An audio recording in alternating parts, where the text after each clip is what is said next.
عظیم ماہ مقدس ذوالحجہ کی ابتدا ہو چکی ہے، اور اس ماہ مقدس کے ساتھ بہت ساری سعادتوں کو میرے رب نے جوڑا ہے۔ بخاری شریف کے اندر حدیث پاک موجود ہے، کریم رؤوف الرحیم نبی صاحب اللہ صلی اللہ علیہ وسلم نے ارشاد فرمایا کہ عشرہ ذوالحجہ یعنی ذوالحج کے پہلے 10 دن، اس میں کیے جانے والے نیک اعمال سال بھر کے دنوں میں کیے جانے والے نیک اعمال سے افضل و اعلیٰ ہیں۔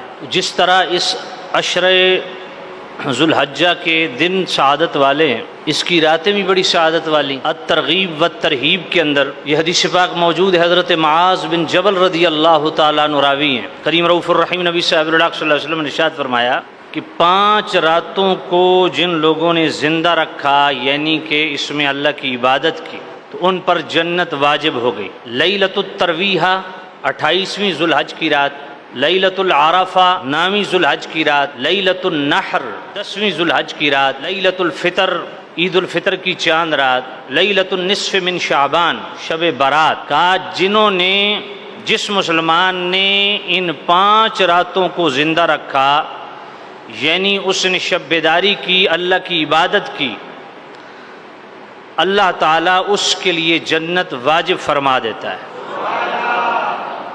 اس میں 3 راتیں اس ذوالحجہ کے پہلے عشرے سے تعلق رکھتی ہیں، جو کہ آنے والی راتیں ہیں۔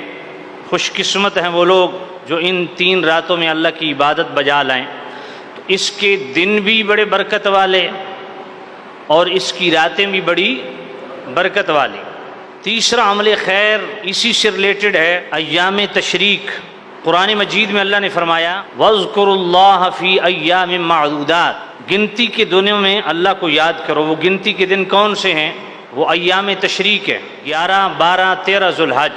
ایک ہے ایام تشریق 11، 12، 13 ذوالحج، اور ایک ہے تکبیرات تشریق۔ تکبیرات تشریق یہ ہے کہ 9 ذوالحج کی فجر کی نماز سے لے کے 13 ذوالحج کی عصر کی نماز تک فرض نماز کے بعد بلند آواز سے 1 مرتبہ واجب اور 3 مرتبہ مستحب جو ہم تکبیرات پڑھتے ہیں، اللہ اکبر لا الہ الا اللہ واللہ اکبر اللہ اکبر وللہ الحمد، یہ ہیں تکبیر تشریق یا تکبیرات تشریق۔ 1 مرتبہ پڑھنا تو واجب ہے اور 3 مرتبہ پڑھنا مستحب ہے۔ اس لیے 9 ذوالحج کی فجر کی نماز سے لے کے 13 ذوالحج کی عصر کی نماز تک آپ نے فرض نماز کے بعد بلند آواز سے یہ تکبیرات پڑھنی ہے انشاءاللہ۔ اس کے بیک گراؤنڈ کیا ہے، اس کی بیس اور بنیاد کیا ہے، اس کی اصل کیا ہے تکبیرات تشریق کی؟ حضرت ابراہیم علیہ السلام نے جب حضرت اسماعیل کے گلے پہ اللہ کی رضا کے اور حکم کے مطابق چھری چلائی، تو اس منظر کو دیکھ کے جبرائیل نے کہا اللہ اکبر اللہ اکبر۔ حضرت ابراہیم علیہ السلام نے سر اٹھایا، مڑ کے دیکھا تو جبرائیل جنت سے مینڈا لے کے آ رہے تھے، تو حضرت ابراہیم علیہ السلام پکارے لا الہ الا اللہ واللہ اکبر۔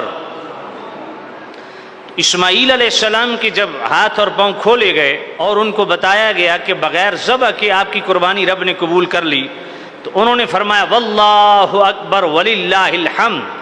تو ان 3 بزرگ ہستیوں کے ان کلمات طیبات کو اللہ نے وہ مقبولیت عطا فرمائی کہ صبح قیامت تک یہ کلمات نماز کے بعد بلند ہوتے رہیں گے، تکبیرات تشریق جس کو کہتے ہیں۔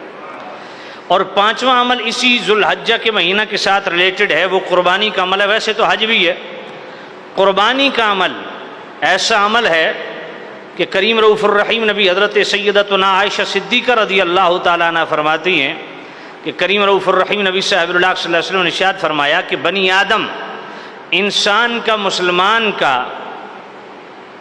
قربانی کے دنوں میں کوئی عمل اللہ کی بارگاہ میں اتنا پسندیدہ نہیں ہے جتنا احراق الدم، یعنی اللہ کی رضا کی خاطر حلال جانور پہ قربانی کی نیت سے خون بہانا۔ یہ اللہ کو اتنا پسند ہے، اربوں کھربوں روپے بھی کوئی صدقہ کر دینا کہ میں قربانی نہیں کرتا، 20-25 ہزار کا بکرا ذبح کر رہے ہیں جی، یا جناب والا 2-3 لاکھ کا اچھا بیل خرچ کر رہے، بہتر نہیں میں کروڑوں روپے ویسے ہی صدقہ کر دوں کئی لوگوں کا فائدہ ہو جائے گا. تو میرے نبی نے فرمایا ان دنوں میں آپ جتنا مرضی صدقہ کر لیں وہ اللہ کی بارگاہ میں وہ قبولیت کا درجہ نہیں پاتا اور اللہ کے ہاں اتنا پسندیدہ نہیں ہے جتنا ابراہیم علیہ السلام کی اس ادا کو ادا کرنے کا ثواب ہے اور اللہ کو محبوب ہے.